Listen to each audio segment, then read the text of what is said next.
السلام عليكم ورحمة الله وبركاته. أهلا وسهلا بكم في حلقة جديدة من برنامجكم روضة المنشدين والمداحين. هذا البرنامج الذي يهتم بالنغم ويهتم بالأصوات الجميلة الشجية، أصوات تحلق في السماء في مدح رسول الله صلى الله عليه وسلم. واليوم معنا منشد ومداح من مداحين سيدنا النبي عليه الصلاة والسلام، هو المنشد الشيخ محمد حجازي اللي منورنا النهارده. ازيك يا عم الشيخ؟ الله يخليك، الله يكرمك. اخبار حضرتك؟ اتكلم في المايك يا مولانا. الحمد لله تمام والله. اخبار حضرتك ايه؟ الحمد لله. ازي حضرتك؟ عايزين نتعرف بحضرتك، وطبعا هنستمتع بصوتك الجميل ونمتع الساده المشاهدين. نتعرف بحضرتك منين المنشأ؟ يا رب يخليك. المنشأ هي قرية الصوة، مركز أبو حماد، محافظة الشرقية. اتربيت على إيد خالي، كان قارئ القرآن الكريم وكان مؤذن المسجد، وتربيت في الكتاب ما شاء الله على إيده في حفظ القرآن. وخالي يعني رحمة الله عليه حفظني القرآن يعني بإتقان، خروج الألفاظ، الحروف، الغنة، الإدغام، يعني رحمة الله عليه. يعني كان له فضل عليك في تعليم أحكام التجويد. طبعا. وطبعا ده بيطورك في بيضيف أكيد، طبعا أكيد في الأداء. أكيد بيضيف جدا. جميل جدا. يعني بتمدح من سيدنا النبي من امتى كده؟ والله انا افتكر ان انا من قبل ما اخش الدراسه، من وانا طفل، لان هو انا كنت زمايله كانوا قراء زيه وكانوا بيجتمعوا في عندنا، يعني زي منطقه كده اسمها رابعه الغامري اللي هي عيلتهم. الرابعه دي مليئه بالمصاحف، ختمات، يقعدوا يتدارسوا. انا كطفل بسمع ويعني بشوف مشاهد معاهم، يعني حاجه فوق الخيال، فاقلدهم. وعمل في الشرقية؟ المنطقة دي في الشرقية؟ في الشرقية في القرية نفسها. فاكر أول حاجة قلتها وأنشدتها؟ والله هو كان القرآن. أنا أول ما بدأت بالقرآن. كنت قارئ؟ وبعدين أول ما سمعت أغاني كانت السيدة أم كلثوم رحمة الله عليها. وأفتكر كان أول حاجة كان نظام كان اسمه البيك أب، اللي هو كان اسطوانات بيك أب. وكانت اسطوانة السيدة أم كلثوم الحب كله. فأول مرة أسمع موسيقى بقى، ويعني ما انساش المشهد. أنت عندك حضرتك كام سنة؟ أنا النهارده 55 سنة. ما شاء الله. يعني بتمدح بقالك كام سنة بالظبط كده؟ يعني نقول قد كام سنة؟ والله أنا عمري كله طبعا أنا بغني، يعني بقرا قرآن وبغني وبعمل الإنشاد الديني. فكل حاجة بحاول، يعني حتى في الرياضة ألعب جمباز، ألعب انت ما شاء الله الجوكر بقى. يعني بحاول. ربنا يبارك فيك. الحمد لله. طيب عايزين نسمع حاجة بصوت حضرتك في مدح سيدنا النبي عليه الصلاة والسلام. اللهم صل وسلم وبارك عليه. عليه الصلاة والسلام.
نور عالجمع السعيد، نور عالليالي يا بدري، خلي الليلة عيد يا بدر الليالي، نور عالجمع السعيد، نور عالليالي يا بدري، خلي الليلة عيد. ده انا لما مدحت جمالك غنى الطير وقال، انا لما مدحت جمالك غنى الطير وقال، نور عالليالي يا بدري، نور عالليالي في الليلة الجميلة يا بدري، خلي النور يلالي. هنينا بضي هلالك يا أجمل هلال، يا مهني الوجود بجمالك يا باهي الجمال. هنينا بضي هلالك يا أجمل هلال، يا مهني الوجود بجمالك يا باهي الجمال. ده أنا لما مدحت جمالك غنى الطير وقال، أنا لما مدحت جمالك غنى الطير وقال، نور عالليالي يا بدري، نور عالليالي في الليلة الجميلة يا بدري، خلي النور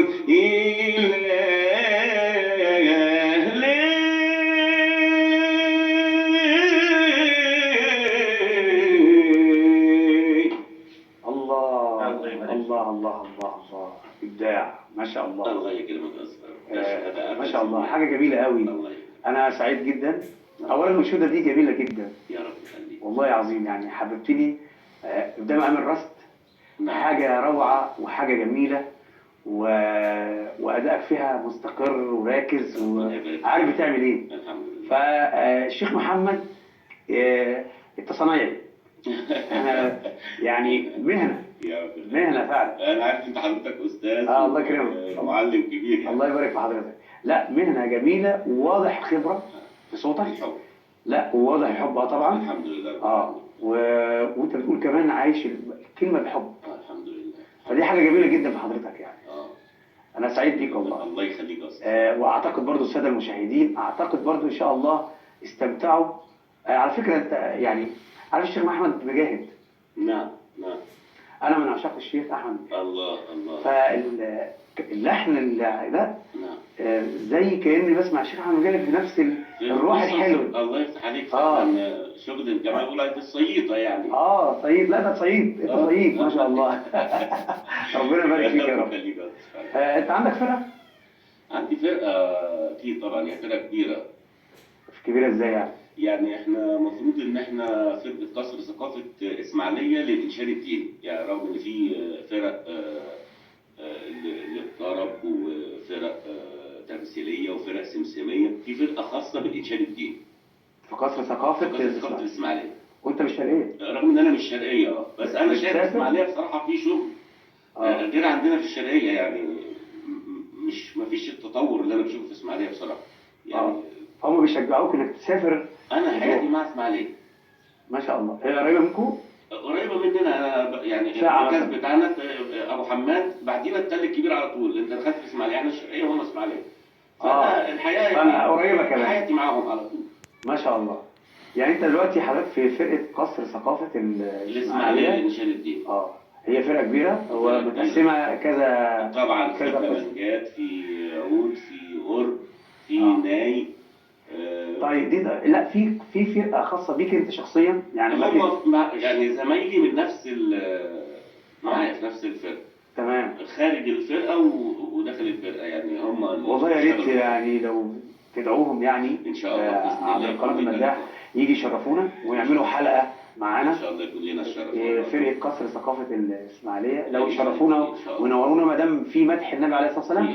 احنا مع مدح النبي في اي مكان. ومعانا مواهب كتير والله في الاسماعيليه، واسمح لي من خلال برنامج حضرتك ومنبركم المحترم انا بقول للجماعه اللي هم على الاقل مركز ابو حماد، مش هقول الشرقيه كلها، ولو اني انا خدام الشرقيه كلها.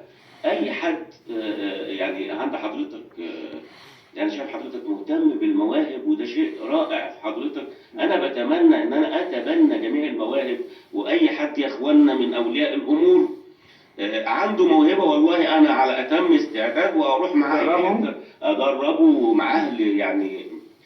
في ناس حلوه كتير. طب ما تواصل مع قصر الثقافة الشرقية أبو حماد، الحاجات دي تواصل معاهم واعمل إعلان ودعاية. بتواصل فعلا معاهم، هيجي لك ناس أكيد. وبيدعوني لبعض الحفلات بروح بامانه، ولكن مفيش فرقه قصدي يعني ما زي الإسماعيلية يعني رحت مره او مرتين ليد ورك فقط لا غير باللقاءات بتاعته وهكذا. يعني مفيش. انت تحب بقى الفرق اللي هي حتى اللي هي الكمانجا، العود بقى الالات الشرقيه اللي هي بتاعت الانشاد الدين. جميل. انت بتلاقي روحك فيها. اكيد طبعا. بتسرع بتبطع هم معاك. الله يفتح عليك، واشخاص في روح شغاله معاهم. الله الله الله. انت منورنا يا شيخ. الله يخليك. يا عايزين بقى نستمتع. انا مش احنا عايزين نمتع الساده المشاهدين بمدح النبي عليه الصلاه والسلام. الله يكرمك. فمتعنا كده وقول لنا حاجه حلوه كمان زي اللي فاتت دي، عجباني، اسمها نور البدر. هي نور على الليالي. نور على الليالي يا بدري. هي كان لسه انا ما كملتش فيها طبعا يعني. لا كوبلات ثانيه. لا لسه كوبلات ثانيه وكده. جميل. مين اللي مؤلفها دي؟ والله ولا تراث؟ انا زي ما تقول انا بحب القصص. شوف حضرتك ذكرت القصص والمشايخ والحاجات دي. يعني في مثلا ممكن يقول لك ايه بيحكي في القصه فيقول لك ايه هو دخل المولد وسمع المداح بيقول كذا. ايوه هو ناخد الايه.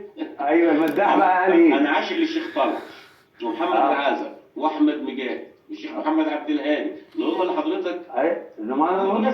ما هم دول برضه حبايبي طبعا. دول اساتذتي في الفن. حضرتك علامه في علم النغم. لا مش موضوع علامه ولا حاجه. هو احنا متعلمين من هم دول الناس العلامه اللي احنا اتعلمنا منهم. انا ازددت خبره، يعني انا عندي خلفيه وعندي علم نغم وكده، ومع ذلك انا سمعت حضرتك في بعض الدروس اللي حضرتك عملتها. بامانه بكلمك بجد انا استفدت، يعني في حاجات ما كنتش واخد بالي منها. الله يبارك فيك يا رب. بامانه فده شيء جميل في حضرتك. ربنا يبارك فيك ويحفظك. انا مستمتع بصوت حضرتك الجميل ده. كمان حاجه كده، انت كنت قلت لي ايه؟ قلبي يصلي؟ في قلبي صلي على النبي من نهوان. في حاجه على العجم يا جمال النبي مثلا. طب قول لنا بيصلي على النبي دي النهوان دي جميله. يا قلبي صل على النبي. معلش احاول بس اجمع النهوان.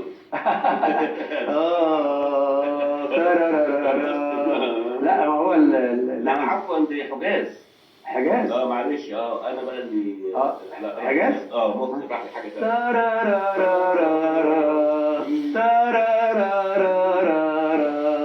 يا قلبي صل على النبي على النبي.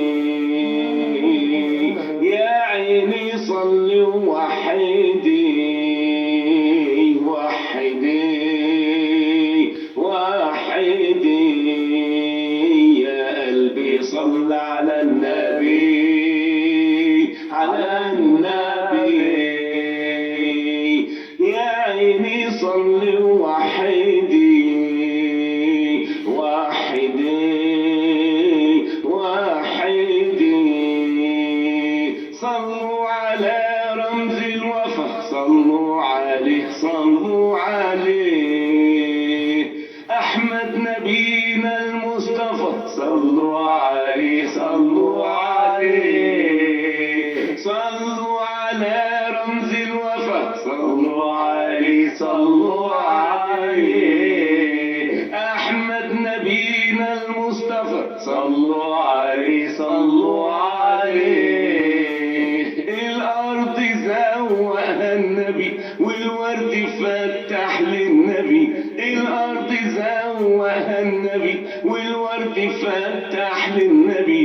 هو دليلي ومكسبي صلوا معايا على النبي. هو دليلي ومكسبي صلوا معايا على النبي على النبي على النبي. يا قلبي صل على النبي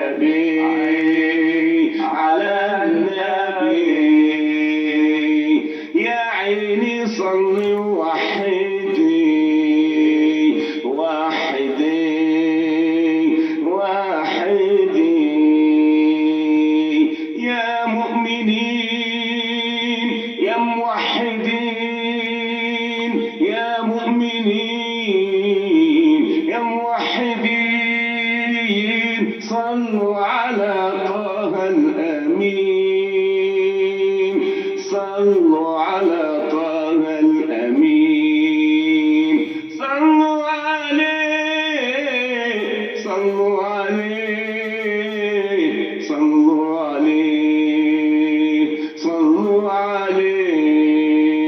يا مؤمنين يا موحدين، يا مؤمنين يا موحدين، صلوا على طه الأمين،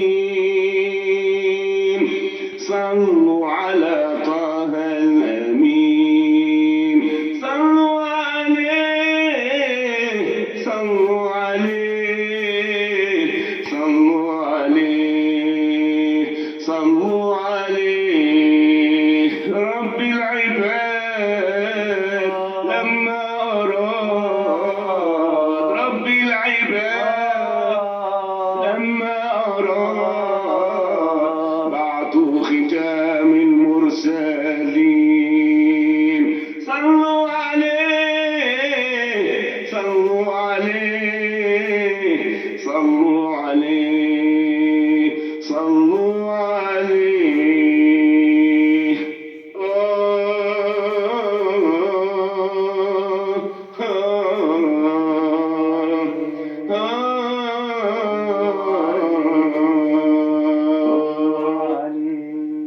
الله. بصراحة حاجة روحانية وحلوة. اللهم صل وسلم وبارك على سيدنا محمد. كم واحد دلوقتي صلى على سيدنا النبي؟ اللهم صل وسلم وبارك. صح؟ كم واحد صلى بس؟ كتير من كل اللي سمعك دلوقتي صلى على سيدنا النبي. اللهم صل وسلم. عارف ده معناه ايه؟ معناه ان انت خدت ثواب. يا رب يا رب. يعني استخدمت صوتك في كأنك بتدعو الناس في الصلاة على رسول الله، تدعو الناس للخير، والناس دلوقتي صلوا على سيدنا النبي. وأجمل شيء مدح النبي عليه الصلاة والسلام. صلى الله عليه وسلم. احنا بنشكرك يا عم الشيخ محمد على هذا اللقاء الجميل. هو أي الحلقة من جمالها طارت بسرعة ووقتها خلص بسرعة، بس والله أنا مستمتع بصوت حضرتك، وأتمنى إن شاء الله يعني تدعو بقصر ثقافي إن شاء الله. الإسماعيلية يشرفونا الفرقة ويعملوا معانا حلقة جميلة إن شاء الله. ونستمتع بالمداحين، وحضرتك طبعا على رأسهم طبعا الله يبارك في المقدمة، ونعمل معاهم كذا فقرة إن شاء وكذا الله. حاجة يعني. إن شاء الله. لو هو العدد كبير من المنشدين ممكن نعملهم على كذا حلقة، فدي بقى حاجة كويسة ونستمتع، وداخلين كمان على رمضان، نعم نعم. فبرضه إيه نجهز حاجات حلوة رمضانية أكيد دي. إن شاء الله. الحاجات الحلوة دي إن شاء الله. وحلوة. الأناشيد بتاع حضرتك عجباني جدا جدا جدا، الله يخليك. وربنا يبارك في حضرتك، ربنا يخليك. وبنشكرك على قدومك في القناة، شكرا. ونشكر السادة المشاهدين على حسن المتابعة، ونشكر الأستاذ صابر مخرجنا اللي يعني مظبطنا في القناة، الجندي موجود ورا الكاميرا. ربنا يبارك فيه يا رب. الله يبارك في حضرتك. يبارك فيكم ودايما في الأمام والله. الله يحفظك. شكرا لكم. إن شاء الله مع مداح آخر ومنشد آخر في روضة المنشدين والمداحين، والسلام عليكم ورحمة الله وبركاته.